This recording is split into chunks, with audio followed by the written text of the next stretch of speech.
All right, everybody, welcome to another episode of the Alchemy Podcast.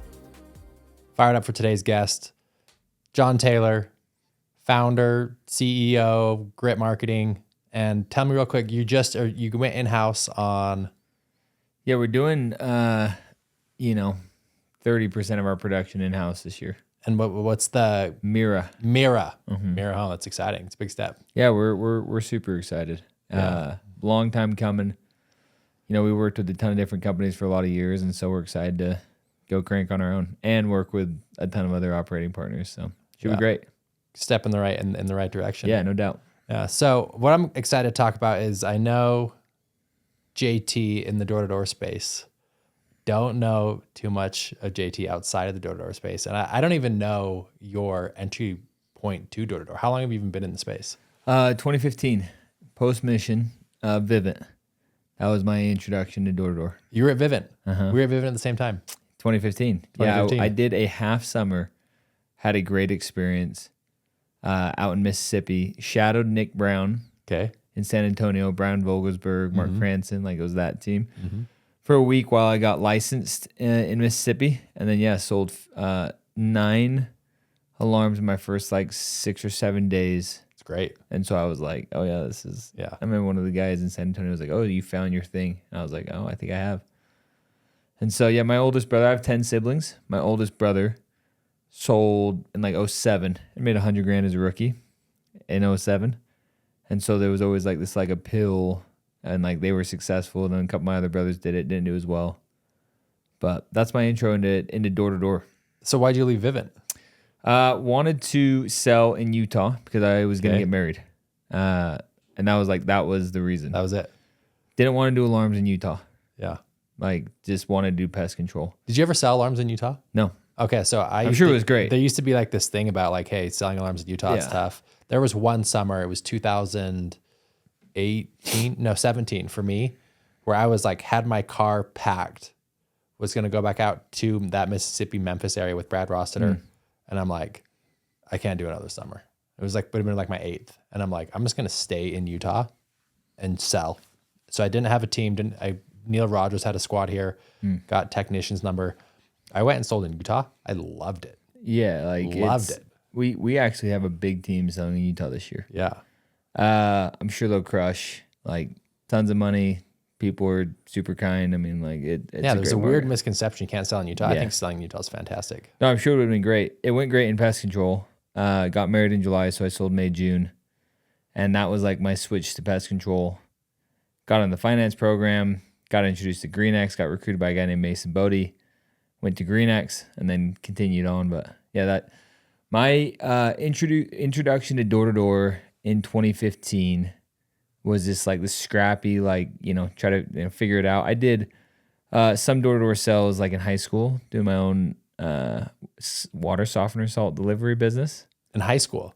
Called J&J Salty Guys. Me and my buddy, his name's Josh, I'm John. Wait, tell me about that. How'd you come up with that idea? I don't even know. I think I actually don't know. It was I think it was his parents actually had the idea for us. He had an Explorer. So it was we can load this thing up. With I've come a long way from high school. Yeah. Hopefully on the integrity and ethical standpoint, that in high school we'd miscount the water softener bag sometimes from Walmart, Yep. Purposely. I will say, disclaimer, I did go back and give Walmart $100 post mission to amend for my sins. Make it clean. Yeah, did that at Zoomies and some other places. Kind of a rebel in high school. Whatever. But did J&J Salty Guys, so, knock doors, mostly his neighborhood and our neighborhood. So it was warm leads. Sure, people that kind of know you. Yeah, Ward, and high school kids. But then the mission, we actually didn't do a whole lot of door knocking. And so it really Where'd you go on your mission? Tahiti. So it was gate calling. Gate calling. What does that mean? Gate calling. What does that mean? Any proselyting was you just there's not really doors. It's you yell. So from the gate. There's not doors. What do you yell?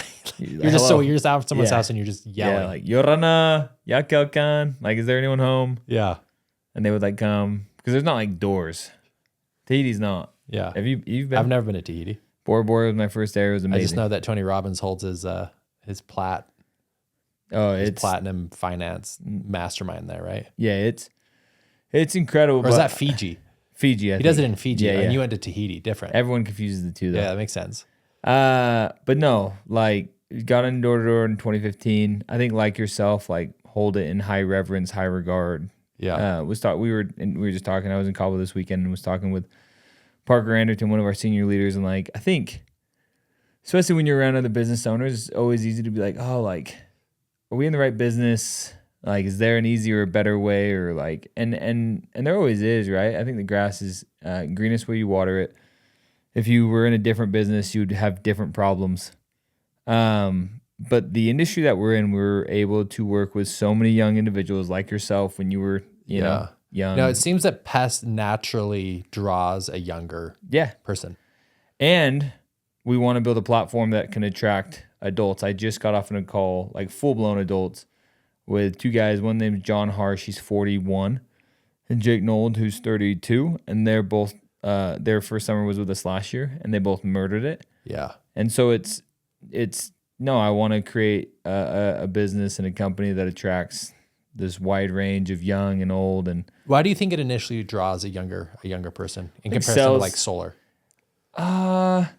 It's hard work, and it's lead gen. I think it's the best way. This is my personal opinion. I think pest control is got to be up there with, maybe there's some other like it. You know, you look like satellite or like trash, maybe. Pest control is an incredible way to learn how to sell. Yeah. When you're setting solar, you're not selling. Yeah, you're just setting an appointment. Yeah, but you're not getting real value. There's no transaction. There's no credit card, signature. You're just, and so you don't really, like, one of the most valuable thing, as you know, the most valuable thing that you take from your first and second, and probably even your third, and maybe even thereon, is not the money. It's who you're becoming and the skills you're learning. The skill set you learn. Of communicating and sales and negotiation and dealing with rejection. And like, this is why I just have such a reverence for the job. I think everybody should do it. I know you feel the same way. Probably. I mean, I know Casey does. And it's the foundation of everything. Like, you can point back to everything I've done past door to door, all the success I've had. And it's because of the skill sets you learn on the doors. I'm always weary, I guess, of the word should. Like, people should do what they want to do. And so, in that regard, I think it's massively valuable. And yeah, pest control is a really great way to learn how to sell. You can make really great money. You can attract a lot of other like-minded individuals. We try to position it as, entrepreneurial, and people are running their own business within the grit shell. Yeah, and it seems like the transaction itself is pretty simple. Straightforward. Yeah. It's not loans, it's not credit, checks. It's $1,000 for a year to 18 months. Yeah.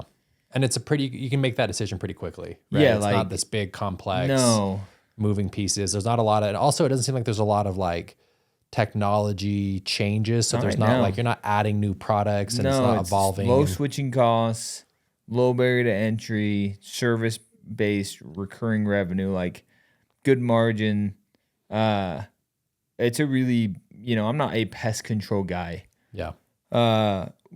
We believe like we're not sales guys. We believe we're business guys, and we try to create as much impact as we possibly can.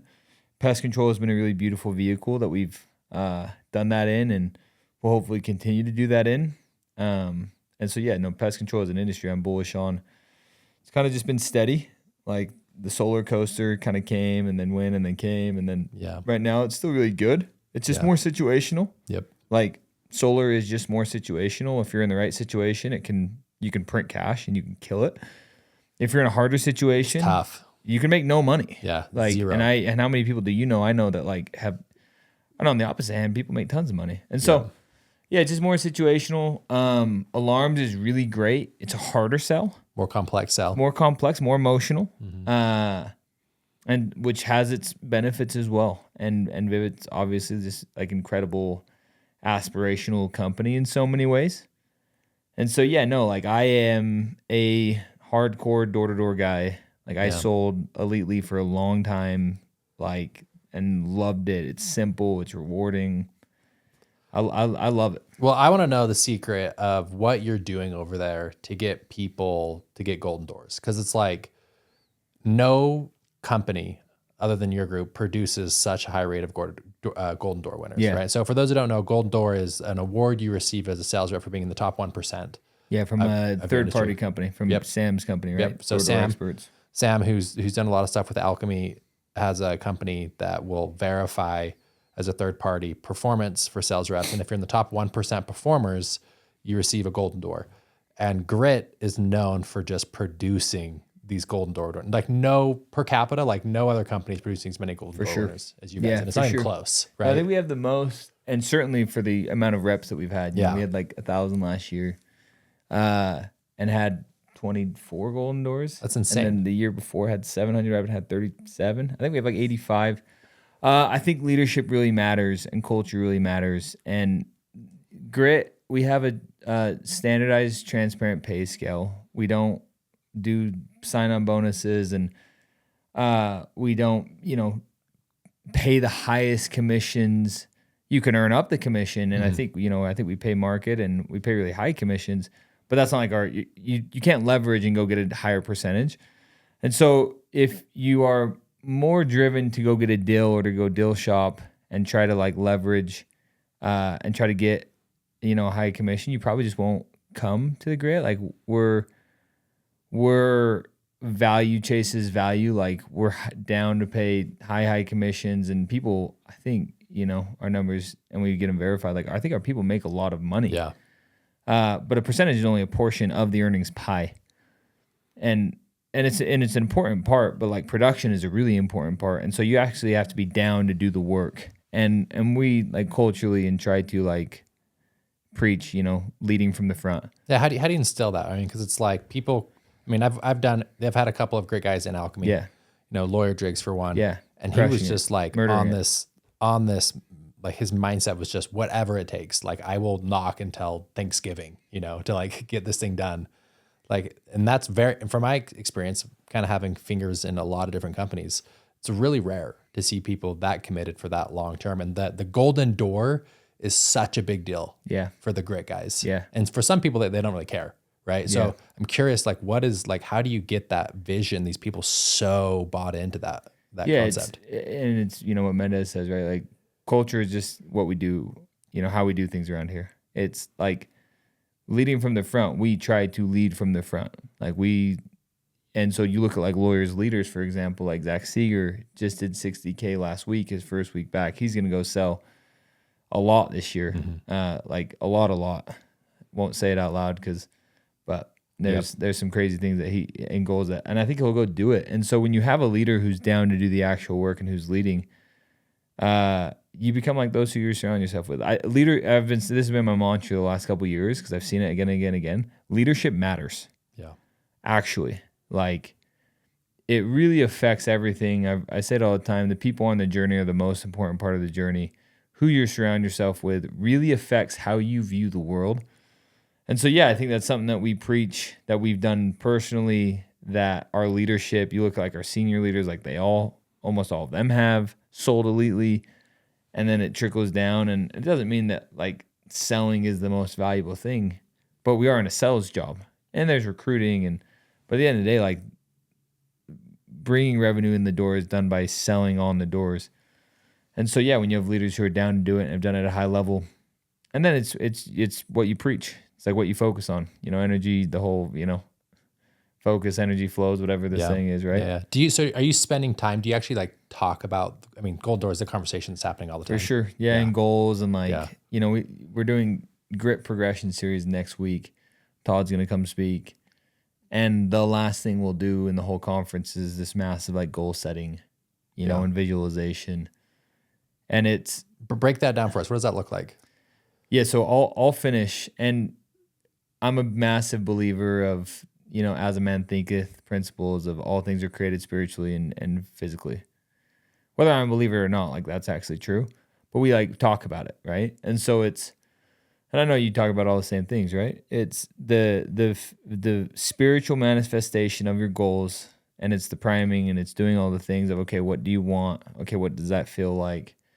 And then you put together a plan, like you've already executed. You've done the vision boards, you've done the manifestations, you'll do the things all through the summer to go create it physically.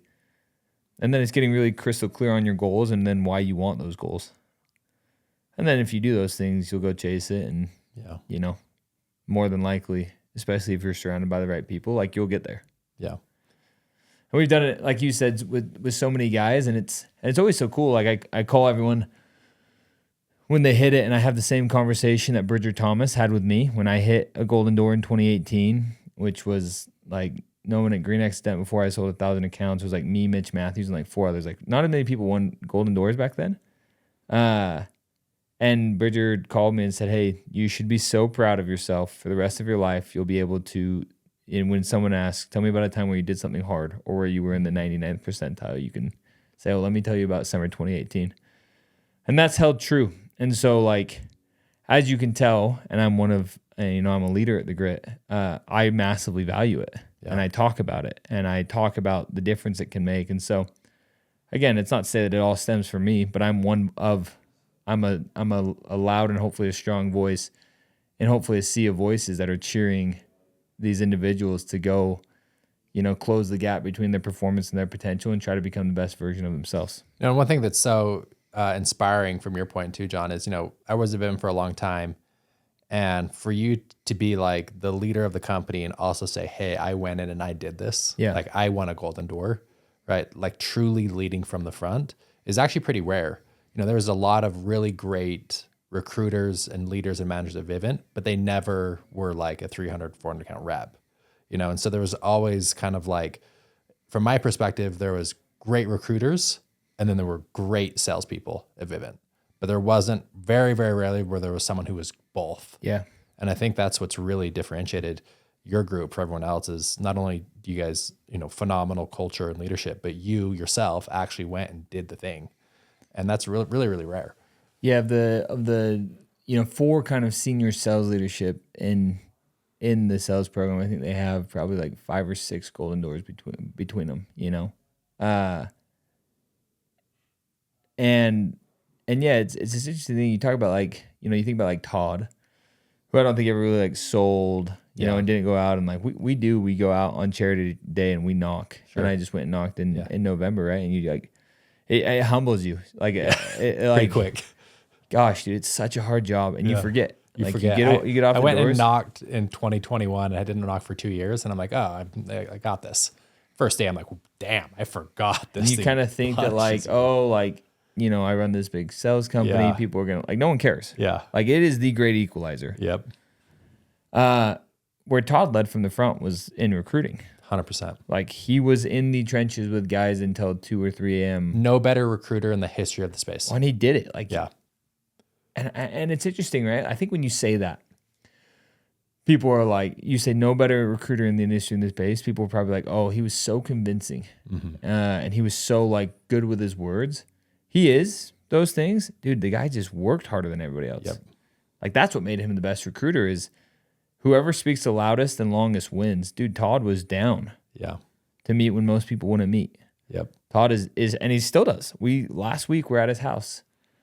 This was a Thursday. He got in from Italy on a Monday. Benson Boone calls him that next day. He goes to LA. He goes to dinner at 11 p.m. in this hole in the wall sushi place. He gets back in Utah like 4 a.m. He was smoked. Yep. He was way tired, and he was with us from like 7 to 10. Just keeps going. Yeah, dude. Like, and then he's with it. Like, anyways, not to, Todd's not perfect, and only Jesus walks on water. But man, he was down to grind. Yeah, and I think that's what made him. Like, I got recruited by Mason Bodie. Yeah, Mason is a good recruiter, bad recruiter, great recruiter, whatever. Like, he's really what makes him a great recruiter is he works. And it's one of those things, and we say it all the time, and you saw this, like everyone wanted to be Doug Cartwright, top rep. Most weren't willing to do what you did. Yeah. And it's the same for anyone that does anything great. And even in a lot of ways, Todd, like everyone looks at Todd's life and is like, oh, dude, like I'd love to have that. But like, dude, no one wants to put in that work.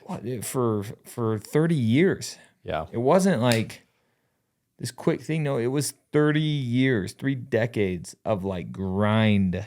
Pest control, running a whole company, then doing recruiting till 2 a.m., then back up at 6:30, gym, like taking very little money. Yep. not like investing everything. Like, no, dude, like, in a lot of ways, I'm like, dude, I don't know if I am down to do like that. And so I might not have the lifestyle or net worth that Todd does one day, which you got to be okay with. Yeah. Like, if you're okay to take one end of the stick, like you're down to take the other, it's like, oh, you want to go be a billionaire. Just understand that, like, hey, this is what you're taking. You're going to have to go. This is a sacrifice you have to make. You know, and it's like, well, what are you willing to, you know?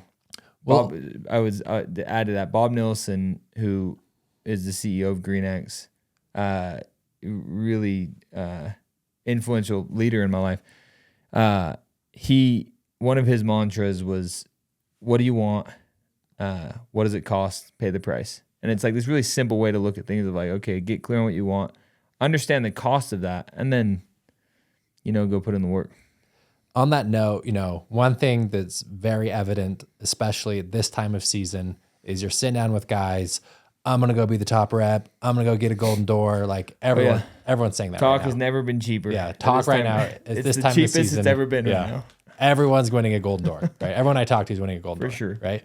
So, but most aren't willing to do what it takes. So what are some of the early beginning of the season mistakes you see reps make that end up costing them down the road so they can't get to that level of golden door? Yeah, everyone does this math of how many they need per day, and they discount, we call it the ramp, which is you will get better.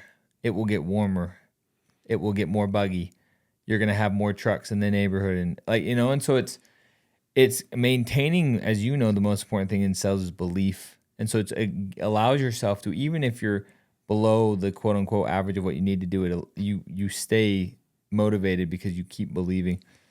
And so I would say the biggest mistake that people do in April and May is they get behind their goal. But the summer doesn't look, you know, right. 750 accounts doesn't look like, you know, 250, 250, 250, 250, right? 250. Yeah.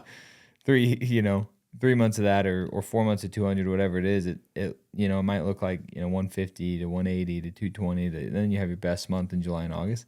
So again, culturally, that's how we talk about it, which allows guys to like maintain that belief and believe in the ramp. So I would say that, and guys give up too early.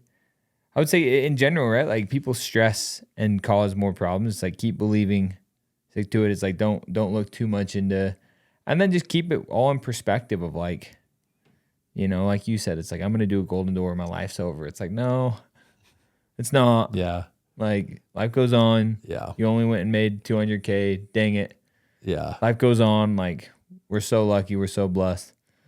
So it's trying to do things in the spirit of like optimism and gratitude. You know, I've had the honor to work one-on-one with top 1%ers in most industries. And then especially when I was a Vivint and the company sales trainer, I got to be around other top Vivint performers.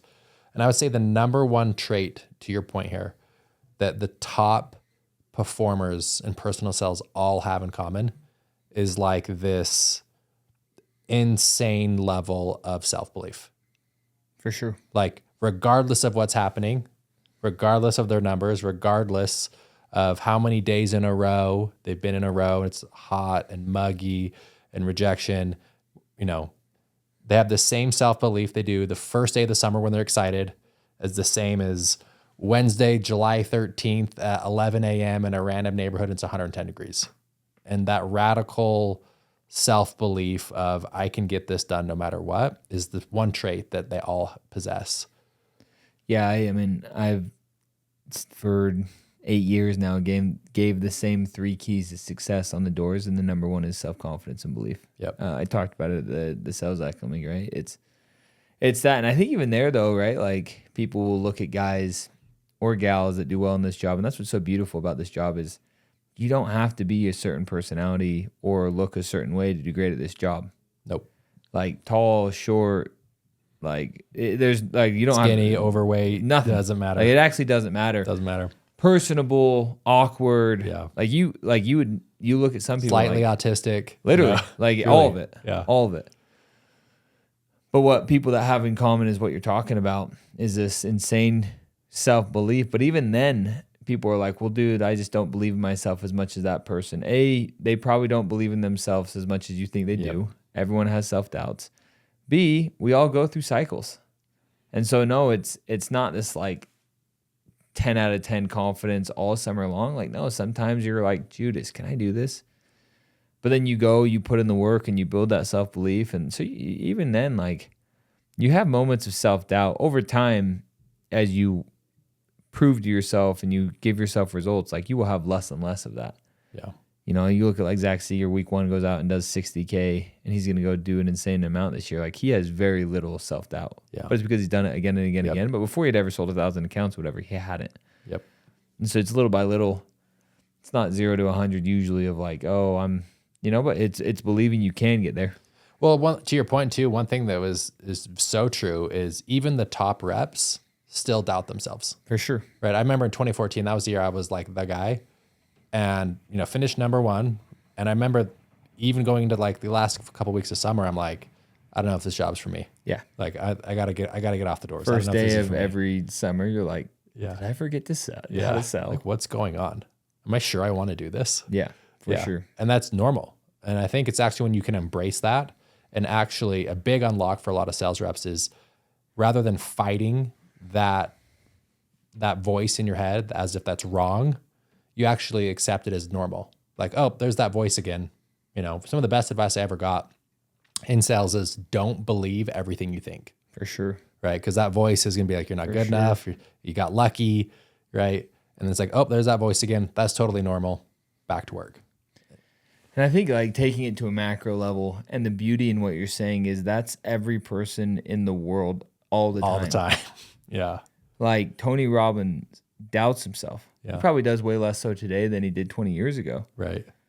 But you even like I saw this video of Chapel Roan, who's massive now, right? Like 2 years ago, singing in front of nobody, and I'm sure she had massive doubts. And even today, I feel like I'm sure she still does. And the question of, do I really want to do this? Elon Musk asked himself that when he bought Twitter. Like, did I do the wrong thing? Jeremy Andrus on Casey's podcast.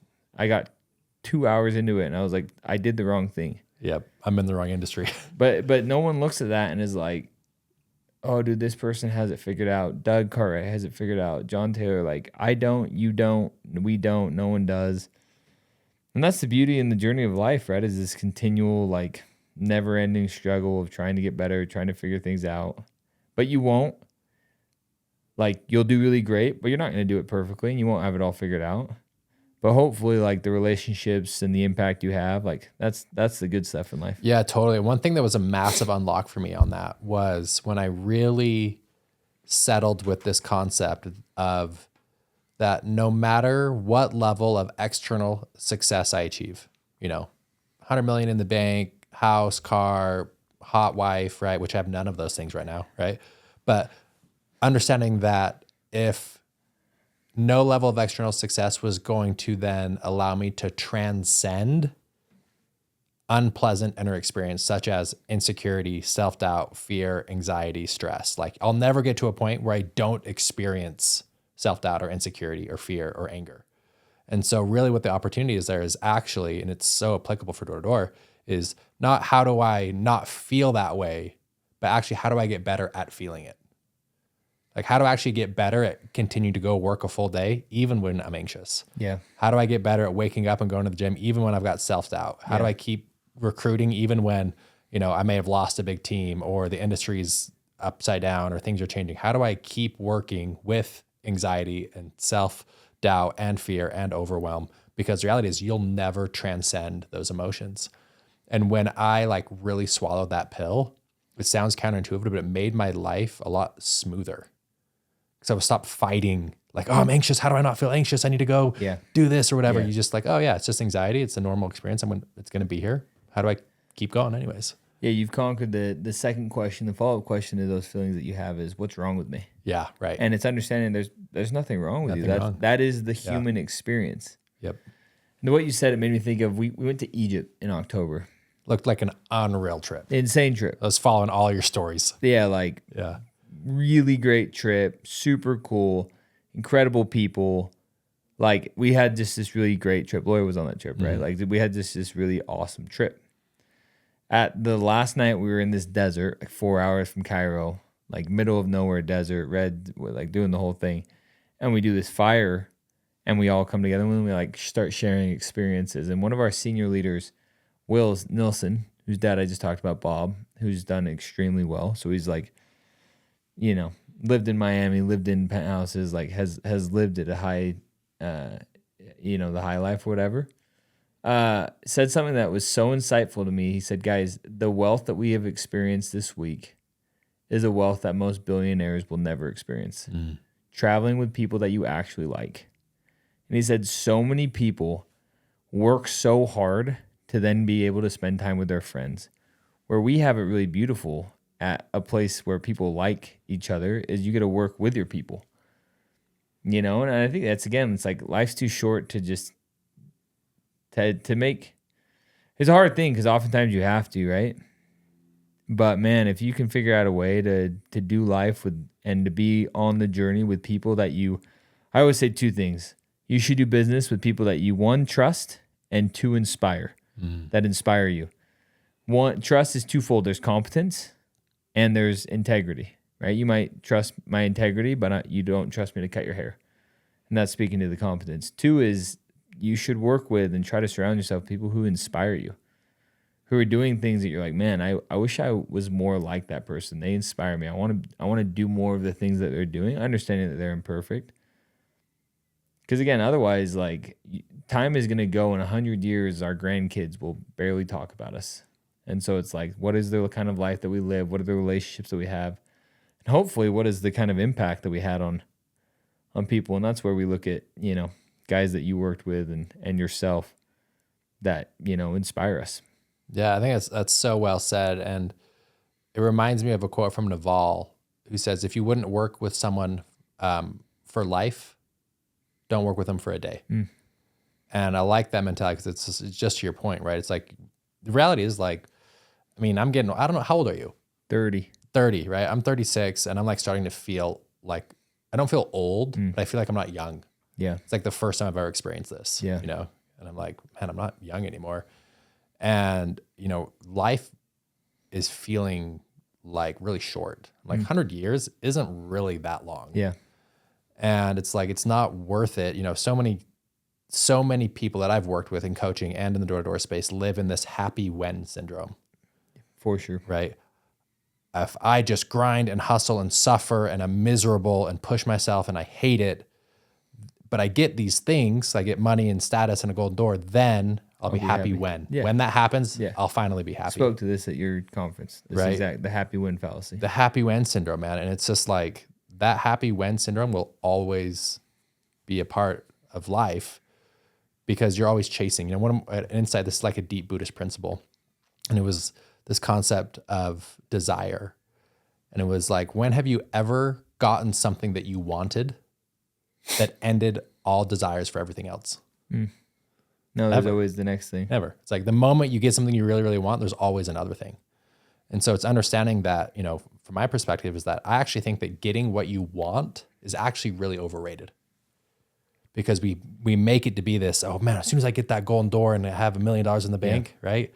But the moment you get it, you're on to the next thing, and it robs you of that joy and that gratitude and that appreciation. So, you know, one thing I just loved about what you just said of just like doing the things you want to do with people who inspire you and want to make you better. And as like corny as it sounds, it's not about the destination, it's about the journey. Like, No, it really is. It's corny, but it's like so true. Cliches are cliches for a reason. Yeah. Like they stick around because there's so much truth in them. And it's interesting to what you're talking about, right? And you've seen so many people get exactly what they've always wanted. I was watching the Aaron Rodgers documentary. Have you watched? So good. Great. Where he wins the Super Bowl. And do you remember what he said? He's like, it is like 12 o'clock. So it's not even like 3 hours After the game. And he's like, was I chasing the wrong thing? Yeah. He's like, and it's I talk about it all the time in every recruiting meeting.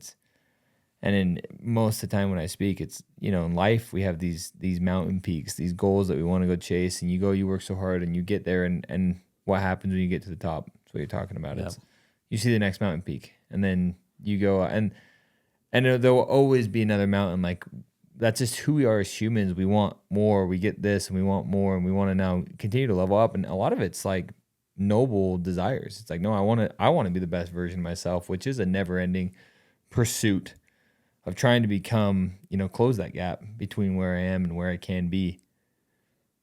But understanding that, then I'll never make it. I'll never arrive. Yeah. And so if I'm only going to be happy when I arrive, I'll never be happy. Right. It really is about the people you're doing it with. Last week, we just got done talking about, we were in Cabo in the Four Seasons, like as pretty of a resort as you can good as it be gets. in. And I just don't know. Way nice, way convenient, beautiful. We were with 3 other families and our kids. I just don't know if we would have had that much more fun there versus like camping up in Moab or something like that, like down in Moab. Backyard. And now I probably prefer the Four Seasons over there's it's nice for sure, and there's conveniences. And it's always interesting when you hear people talk about it. This is like, oh, dude, it's not about money. It's like, yeah, it's easy to say when you made money. Right. Like when you have it, it's like, no, it is. Yeah. But it's trying to learn from people who have of like, I don't know if you're any happier. And in some ways, and I've actually had this thought a lot of like, they say the median, like the happiest income is like $150,000 or $180,000 or $200,000. And it's kind of just decline. I think there's actually real science for that because one, if you can just buy whatever you want, then you don't appreciate gifts or other things as much because you're like, well, I can just buy it. 2, if you have to save up for the trip to Cabo, you're going to go out and value it way more than it's just like, oh yeah, cool. Yeah. Oh, we're going to go. Boom. We're going to go. So I actually think in a lot of ways, there's lots of value in, and again, keeping those things sacred. Once you've stayed at the nicest resorts, you can only stay at so many like nice resorts. And you've stayed at the nicest places with the, like, Mm-hmm. The law of diminishing returns. And it's just about the people. I told the story when I spoke at Alchemy, right? Or Parker, one of our senior sales leader, who was going to be happy when he had the truck and had the house and had the wife and had the kid and had, the boat and then had the houseboat. And he had all those things and he was making great money. And he had the houseboat and he thought it would feel different when he was out there this summer. And he realized that the only thing that mattered were the people on the boat. Like and what a gift to understand that, at 30 and not, spend your whole life chasing something 55. That actually, it won't actually make you happy. What are some ways someone can switch from a happy when syndrome to a happy now syndrome, even when things are, they might have financial tightness or relationship issues? Like I know it's really easy to say that, but like to actually apply it in moments of, discomfort or pain, it's difficult. Yeah, it is. And so I'd say a couple like practical things. Like one, it's trying to change your paradigm, right? Listening this morning to 7 Habits again.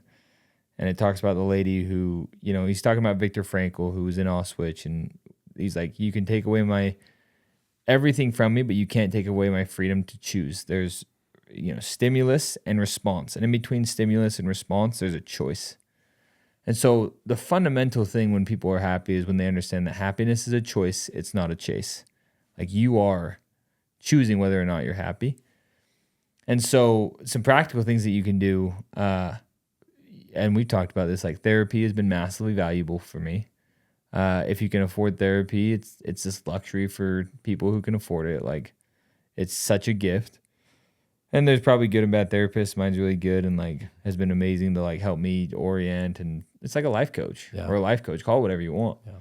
Yeah. That's been good. And then it's you listen to podcasts, you read books, and those are all good things. But the thing that influences your train of thought the most, in my opinion, are the people you surround yourself with. Yeah. Like if you're around negative, pessimistic people, it's going to be really hard to be impossible. Super. And maybe not. Maybe it's not impossible. It's just, it's inevitable that they're going to rub off on you. And the opposite is true. If you're around go-getters, people that are so grateful, that light up the room, gosh, you're going to go chase the best version of yourself. You're going to choose to be happy. And on that note, it'll feel easy to do so. Because everyone's doing it. Yep. Like it's not like this hard decision, like, okay, I'm going to choose to go be successful and do the business. Yeah. It'll be just like a natural response to life. And that's why I say the people on the journey are the most important part. They really fundamentally shape your total experience. They shape how you talk to yourself and how do you talk to others. They shape how you view the world. And the most important person on that is your spouse. Yeah. And you see Yeah. that. Talk about the importance of choosing the right spouse, right? I'm a single guy. I need all the relationship advice I can get. Right. But talk, and your wife's name is Emily. Emily. Talk to us about your relationship with Emily. Yeah, it's funny. I've always laughed at married people who give single people like advice. It's like, hey, it worked for you one time. Yeah. Right. You know, it's like, hey, it only needs to work once. That's the thing. Yeah. So by no means am I like a marriage Yeah. counselor who is like, I don't know. I married a rock star. How'd you guys meet? Met playing volleyball after my mission. She was in high school. It was right after. So it was, I get home in March. Did you grow up in Utah? Yeah. Where'd you go to high Kaysville, school? Davis. Oh, yeah, that's right. You're Dave Start. And then my wife went to Viewmont. I have 10 siblings, so she was friends with one of my younger brothers. Cool. So we're playing at the older brother's house. They're playing we're playing at the same place, volleyball. She says something to me. She's in high school. I'm like, but I kept thinking about her. Yeah. Took her out. The next day she went to Lake Powell. By the time she got back, I was in Mississippi selling. You missed each other. We went on a date, and then we ended up talking all summer. So it was one date, and you guys stayed magic. connected. Like, what was different? Kissed by the waterfall, like the whole dude. I didn't realize how important it was then, and a lot of it was just luck. Like, I just married a really great human. She is a great mom who raised her. She's a great sister. Her mom listens to all these, by the way. She's like my number one fan, and so she'll hear this. Shout out, Dev. Yep. And she's just really great. She's kind. She tries hard. She's patient with me. You'd have to be married to me. Like, I'm a, yeah. And she's just awesome. And we were so young. She was barely 19. I was barely 22 when we got married. At 22 and 19. Barely 22. And so we've kind of we weren't adults. My whole adult life I've done with Emily. That makes such a huge difference because you're growing together. Yeah, and it's not a right or wrong way, right? Yeah. But no, we weren't adults that then had to come together and change habits. We built all that. We made no money. I made $18,000 and spent $3,500 on a ring. I had no money when we got married. So we really have she has her hopes and dreams. I have my hopes and dreams. We have our hopes and dreams. And no, I could not be luckier who I married. And it's made all the difference. How do you guys, because one thing as I'm really studying a lot of relationships. One of my best friends, Bea Voce, she spoke at Alchemy. She was actually in this chair a week ago. And, probably a better podcast. she has a very unique angle on repair. And I'm curious, from my experience, couples don't talk about conflict that often, but I know that it happens. For sure. Right. And so I'm curious, how do you guys navigate conflict and how do you guys repair, after that experience? It's a good question. We do, one of our habits and rituals is weekly date night. So we try to, because especially now with kids, we have 2 and a third on the way. It's just chaos. And so you really don't, and then I'm so busy. I try to put my phone in the drawer when I get home, but then when the kids come out, then when the kids go down, it comes back out. And so even it's not and then we're smoked. So it's not we're doing and now she's pregnant. And so it's not we're doing these late night chats until we fall asleep. It's no, we're both smoked. And so once a week, it's trying to create time where the phones are away, you're at dinner. And it's different. Even when we do double dates, we try to go on a date. Just ourselves. Just you two. Yeah, it's not the same. Right. You don't get that connection. Yeah. The depth. Deep. Okay, so how are things actually going? Okay, what are your actual thoughts on this? And no, yeah, it's having the courage, and she does, of hey, I feel like you're neglecting me in this way, or it would really mean a lot if this. And then it's having the humility to both take it and then to recognize it in yourself, and try to be self-aware. It's last night we get home from Cabo and I take the boys on a scooter ride, and they're like, Dad, and I'm on my phone. And it's gosh. And so I literally on the way over here was talking to him. I'm I'm going to take him and I'm going to leave the phone. That's one of my rocks this week. And so it's another great point of dude, no one has this stuff figured out. Yeah. You don't just become a kind person. You don't become a present person. Hopefully over time you're becoming a more present person and a more kind person, and you have more moments of kindness than rudeness, and more moments of patience than frustration. But it takes a lifetime, and even then, you'll still F up. Yeah. I will be 75 and hopefully be a way more Christ-like, who I believe is I believe he's a savior and there's a spiritual component to it. But regardless, We've talked about this. Like, just take him for a model of what the life that he, supposedly lived. And it's like, oh yeah, it's like a really like aspirational thing to do. And so hopefully, again, like by the time I'm 75, I am more Christ-like, more kind, more genuine, more sincere, more patient.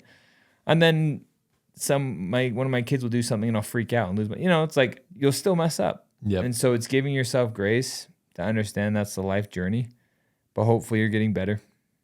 Yeah, and you're just always growing, man. I remember there was this study that came out. First off, very beautifully said. Seems like you and Emily are on the same team. We really are. I can feel she that. loves me. Yeah. Like she is into me. Yeah. And she shows that differently than sometimes I want her to or than I do. And I'm like, I say it all the time. I wish for everyone to find their Emily. I wish for you. Yeah. I hope that you find somebody that you're as obsessed with as I am my wife. Amazing. Dude, it's the most important relationship. And so, yeah, no, I think I've always believed it's the most important relationship. That's why I've been very... Besides that of yourself. Yeah, right, yeah. It's like you're number one. But then, yeah, dude, like every other relationship, and I say this, like, dude, my kids are amazing. I love them. They're going to go live beautiful lives. They're hopefully one day going to have their own family. But we're not doing it together. Right. Like they're going to go have their own life and their own hopes and dreams. As soon as they're 18, they're... Yeah, and I'll be hopefully always super influential. Right. And like a really good friend. And like I want to have deep impact on them. And I will, for good and for worse. But Emily's the only person in my life that if something was to happen to her, my whole life would change. Yep. Every other person, like I'd be sad. It would be like really hard. Like even my kids, it would be horrible to lose a child. I'd miss them my whole life. Like I can't even imagine. But my day to day and like my year to year probably wouldn't change that much. I would just like really miss them. Yeah. Versus like Emily. I mean, you guys are on the path to the grave together. Yeah, it's ours. It's now our life. We are now going to death together. Yeah, like this is our thing that we're doing together, and she has hers and I have mine, but like most of what we're doing is in the realm of each other. Yeah. And it's the only person in my life that I can fully say that with. And so yeah, can't recommend the institution. The right partner. Yeah, like marriage and good marriage, cuz yeah, I've seen the opposite and it's just really hard. And a lot of cases with hard marriages it's because the other one person doesn't truly accept the person for what they really are, and they want to control how they are and what they do, and that's not marriage if done right. I heard a really deep quote on that. I think it was Terry Real, who's a world-renowned relationship therapist. He said, "You have to ask yourself, in regards to your partner, is this partner worth grieving the things I didn't get in a relationship? Meaning, is this partner worth it that I can go forward and connect with them and I'm willing to grieve the things I thought I was going to get in a relationship and I'm not, right? Because you're never going to get the full package. You're not going to get everything that you wanted. For sure. But are you willing to move forward with this life? Are you willing to grieve with this partner the things you want in a relationship that you didn't get? He's like, that's a good indicator. That's a good partner that I'm willing to grieve those things because this partner's so amazing. And I think which is super deep. I need to spend thinking about that. Yeah. I think there's two things we're saying on that. One is like my wife and I think have a really amazing marriage, and it's really hard. Mm-hmm. And there's moments of hardness. And when I say hard, it's like it's work. So I don't want to give this false pretense of like, oh yeah, dude, like me and my wife, like it's like I don't know anyone who has a marriage that I admire doesn't have an easy marriage. It's work. Like it's work. You have to be conscious of it. And I let her down. Yeah. And she'll be like, hey, and it hurts. I'm like, oh F, yeah. Like I'm way sorry. I can do way better. And so like there's that. And then the second thing is like, I'm sure I also, and we've talked about this, like I'm sure I'd have a happy marriage with somebody else too. Mm-hmm. Like, and now I have I don't want to be married to anybody else. Like I love my wife. For that. Disclaimer, like I love my wife. But no, I think you can make it work if both people are fully in. And granted, like there's personalities for sure. Like there are some people that like it would be really hard for them to be married to me or for me to be married to them. And so I think there's compatibility, all those things for sure.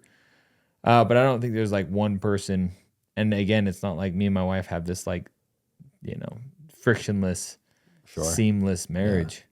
No, it's real work, and it's like conscious efforts to do. Like we go to Seattle Friday, Saturday, we're going with the Jazz, but it's like it's gonna be me and her, and so it's carving out and doing things, and Sundays and going on walks and like putting in the time. You've heard Casey and others talk about your resources, time, energy, money, like putting in real time, energy, money into that relationship that makes it flourish. Buying the flowers and being thoughtful, and but we all fail all the time too. Yeah. So. And it's cool. I mean, it seems like you guys again are moving in that same path. And I was going to touch on it, but it reminded me of, just your the way you were talking about it. It reminded me of the study that North Carolina did, and they interviewed a 20-year-old, a 50-year-old, and a 80-year-old, groups of 20-year-olds, 50-year-olds, and 80-year-olds. And they asked them on a scale of 1 to 10, how well do you think you know yourself? And the 20-year-olds, the average response was a 7. And the 50-year-olds, the average response was a 7. The 80-year-olds, the average response, also a 7. Fascinating. And so it's just this concept of like, you said you guys got married really, really, really young, right? I'm assuming you guys are totally different people now. We are. Right. And then how that actually is going to be a continuous part of life. Like you're never going to figure it out. Yeah. You're never going to make it. Yeah. You're happy. Your ship's never going to come in. You're happy when ship. And to have, not only in your personal and your professional life, but in your marriage too, that like Emily's also going to change a ton. For sure. Right. And you're going to change a ton, and you guys are going to adapt and evolve. And it's just like this really beautiful. I mean, it's just life, right? It's just like, you're never going to get anywhere, get there. Yeah. We were at Casey the other night talking to him about, and he talks about how Chelsea, and I was talking about it the other day of like Emily going to business school right now is as foreign. So Emily's doing business school? No. Oh, not at all. But Chelsea's. Yeah. Chelsea's doing business school. And so it's like, that would be like Emily going to school. I'm like, I can't fathom that. Like it's so far from reality right now. Yeah. But maybe that will. And so your point is like, no, dude, people change. And Casey, I know, felt the same way that I do now once. And so, yeah, it's hopefully you find somebody that has shared values. And me and Emily do. We both value relationships and family and physical and mental health. And we value memories and like experiences together and hard work. And so it's like that will look different. The how we execute on those things will change. And we are different people than we were a decade ago. Yeah, a decade ago when we met each other. Wild. Like 10 years, almost almost exactly 10 years. And it's understanding that and then rolling with it. And and then it's hopefully you finding somebody that like you're excited about and you're into and I am. Like Emily fires me up. Yeah. I'm totally into her. It's fun. Locked in. Yeah, it's good. Yeah. Well, moving into the summer, right? Summer 2025. It's gonna be your guys' biggest summer yet. Yeah, it really will be. Yep, for sure. With a lot of the changes. I mean, in what ways are you hoping you're gonna grow and change in 2025 with all these new rollouts? I'm having a daughter in May. Was June, now May. My goal, my word for 2025 is softening. I want to be softer. It's kind of the opposite of the goals that I've had in years past. Like I want to be more harder. This hard charger. Yeah, dude, like Goggins and it's understanding discipline and commitment and goal setting and being a hammer. Like those come easier to me. Not that I have those figured out, but like that's like not my weakness. Or one of my weaknesses, and I can improve on everything, right? But becoming softer, more graceful, more empathetic, more understanding, more kind. Softer. I think about like an osmosis egg, like hugging. I'm like changing and wrapping, and so I hope I become. Somebody talked to me about becoming a leader. One of our partners, Easton, talked to me about being a leader of leaders.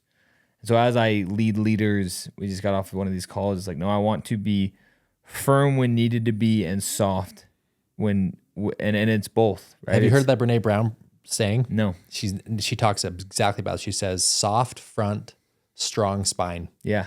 When I'm face to face with you. I like that. Right? I'm soft. Yeah. I'm kind. I'm compassionate.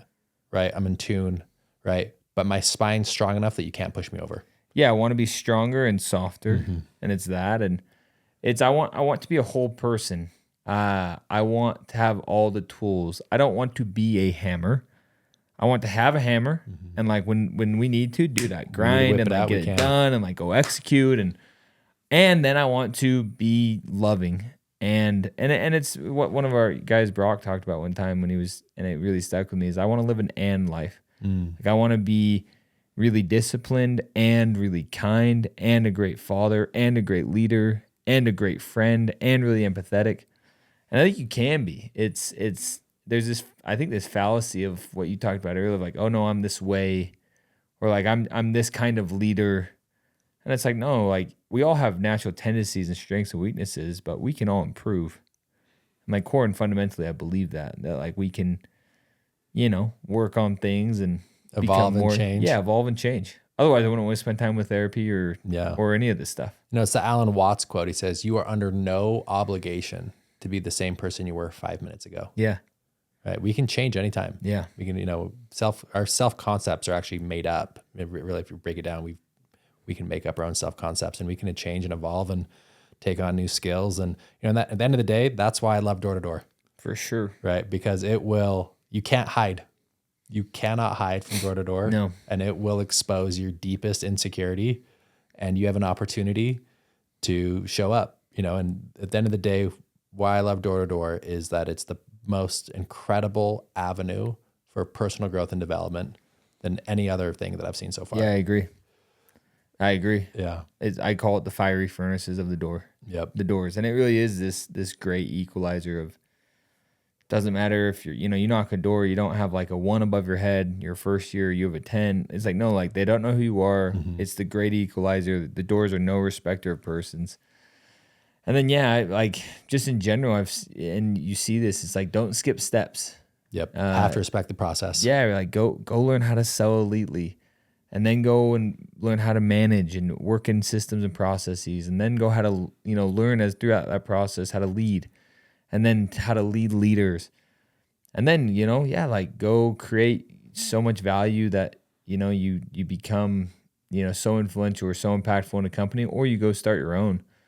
Where people want to skip steps. They want to become Doug Cartwright overnight, but it's this lifetime, this 37 years that has informed your life experience, where you can now see the world. And so it's one of those things where it's like, give yourself grace. Yeah. And on that note, through that process. Where I'm at a point in my career right now, I'm like, I don't even think my career started. Like I haven't even started yet. Like there's still so many things, and it's just like this piece you talk about of just evolution and growth. And one thing that I really admire about the Grit is that you guys transform lives, right? You're not a pest control company. You're not a marketing company. You're a human evolution company and leadership development company. Period. 100%. And it's inspiring to see, man. So no, that's the goal. Like the goal has been, is, and hopefully will forever be impact. We want to positively impact as many individuals and families, both current and future, as we possibly can. And in doing that, you look at like a Vivint or a Qualtrics, these really big companies that have had like massive impact, like that inspires us. Like we want to go build a multi-billion-dollar company that has massive short and long-term impact, that we can look back and be like really proud of, not just the individual, but tens of thousands of lives were impacted because of what we collectively are doing. That's the goal. Like that's what we're trying to do.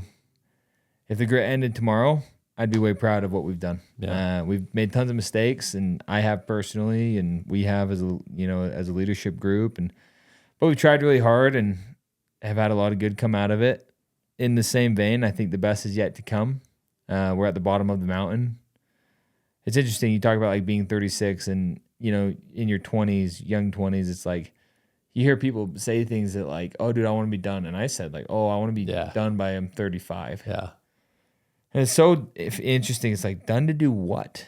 Yeah. Like, do. Oh dude, I want to show up for my kids' games. Like you can do that. Yeah. And you should, like, your kids want to see you work and go like create value. And it's interesting. You hear all, I was talking to my wife. It's like, let's say you went and you had a quick exit and you made 10 or 15 million or whatever it was, right? It's like, well, you probably just go keep doing the same thing. Working. Yeah. It's like if Grit's only a 5 or 10 year thing, then I'm probably just going to go try to do something else where it's like, no, dude, let's go do this for 20 years. Like, let's go work at one thing for a really long time. And hopefully, you know, you have compounding relationships and compounding value and all those things. So no, it's been really great. We work with awesome people. Same sentiment. We feel like the best is yet to come. Well, if anyone's going to pull it off, brother, it's you, man. It's us. Yep. It takes an army, and we work with awesome people, and truly, like, the people you surround yourself with are the most important part. And I just so happen to be surrounded by people that I trust and people who inspire me, and it makes all the difference. Well, it's very clear from my perspective, brother, that your best music has yet to been played. I think so. Looking forward to it. Likewise, brother. Thank you. Thanks for coming on, brother. Thanks for having me. Big love.